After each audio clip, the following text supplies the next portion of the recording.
Et bonjour à tous et bienvenue pour ce tutoriel sur comment setup son environnement pour Run FLP Scanner. Alors FLP Scanner, qu'est-ce que c'est?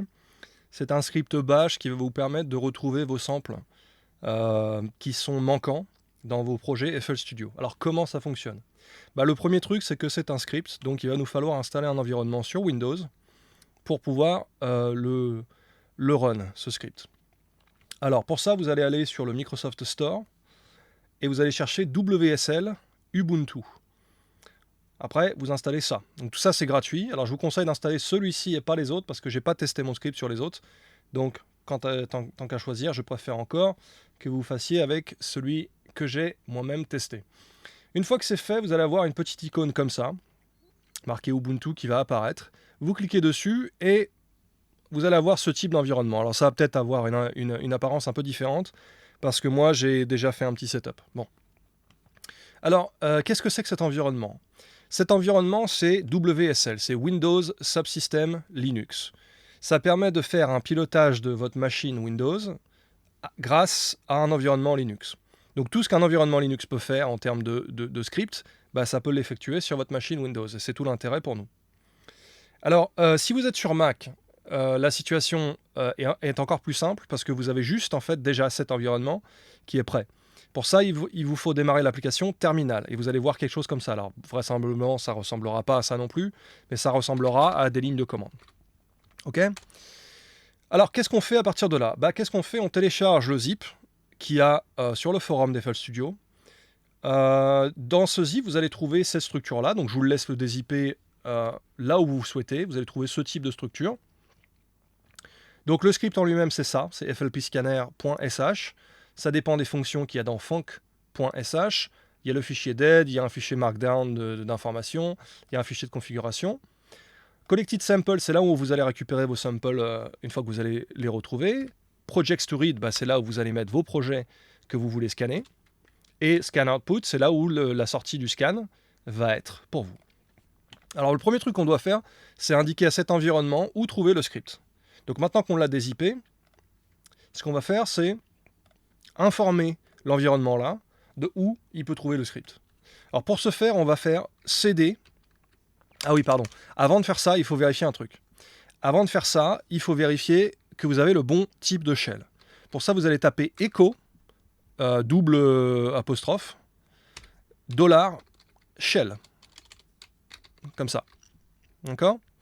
Faites entrer et normalement, vous allez avoir soit bin bash si vous êtes sur Windows et que vous allez installer les trucs comme je vous l'ai dit, soit si vous êtes sur Mac, vous allez avoir ZSH.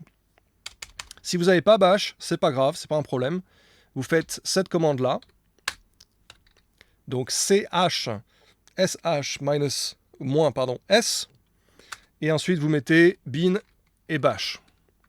Donc vous faites entrer, moi je ne vais pas le faire. Faites entrer, vous allez devoir sans doute taper un mot de passe.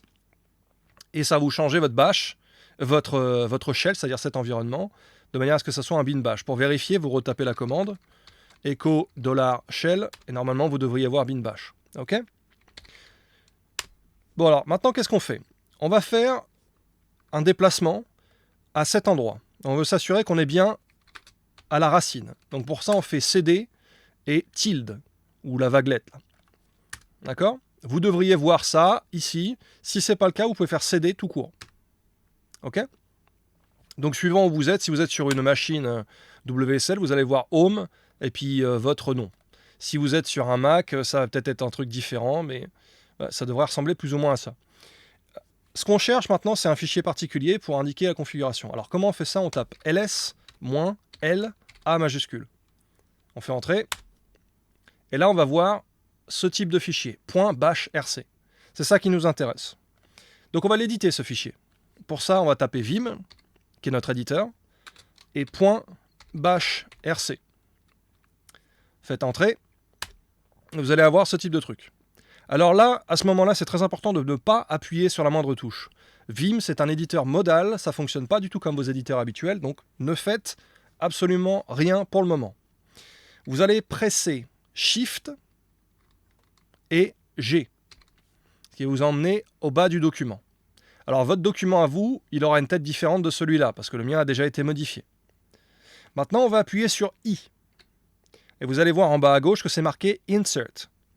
Donc là, dans ce mode-là, l'éditeur se comporte comme un éditeur standard. D'accord? Avant, ce n'était pas le cas. Donc là, ce qu'on doit faire maintenant, en mode insert, c'est indiquer où se trouve le script. Pour ça, on va taper la commande alias, espace, ensuite le nom du script, FLP scanner, égal. Et là, on va mettre 2 apostrophes simples, et on va écrire entre les 2 apostrophes. Qu'est-ce qu'on va écrire entre les deux? Le chemin.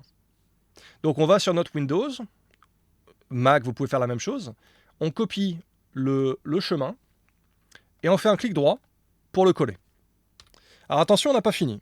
On n'a pas fini parce que ce type de chemin, c'est un chemin Windows qui n'est pas compatible avec cet environnement. Si vous êtes sur Mac, vous n'avez rien à modifier, c'est déjà compatible. Mais sur Windows, ce n'est pas le cas.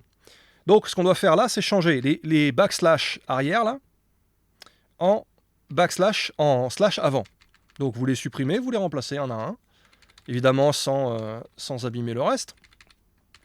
Et quand on arrive ici, on a un autre problème, c'est que le C2 points, il ne connaît pas.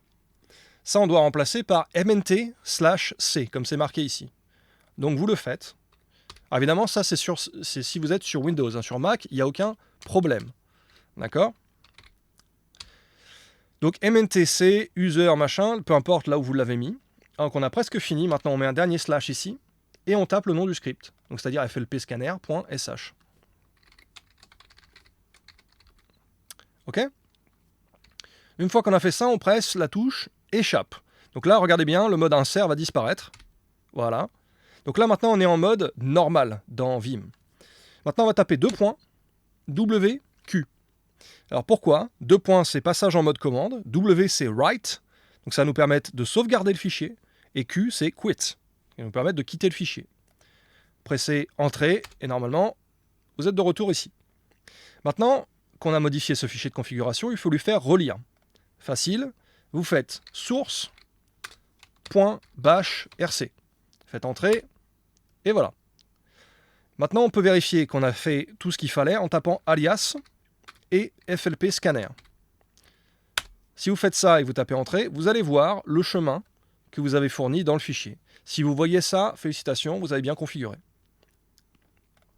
Donc à partir de là, on peut clean l'écran, tac. Maintenant, si j'appelle FLP scanner de ici, de cet environnement-là, je vais avoir ce script-là qui va s'exécuter. Voyons ça tout de suite, je tape FLP scanner, tac, entrée, boum. Si vous voyez quelque chose comme ça, félicitations, vous avez réussi. Alors pourquoi? Parce que ça, c'est une erreur du script. Le script, il vous dit, attention, vous devez avoir au moins un mode de fonctionnement, parce que là, je ne sais pas quoi faire. Très bien. Mais au moins, on sait qu'on a appelé le script. Donc là, c'est bon. Donc si vous en êtes à cette étape-là, eh bien pour le moment, pour cette vidéo de setup, on va s'arrêter ici. Et je vous invite à aller voir la vidéo numéro 2, qui est la vidéo d'utilisation de FLP Scanner. Allez, à toutes.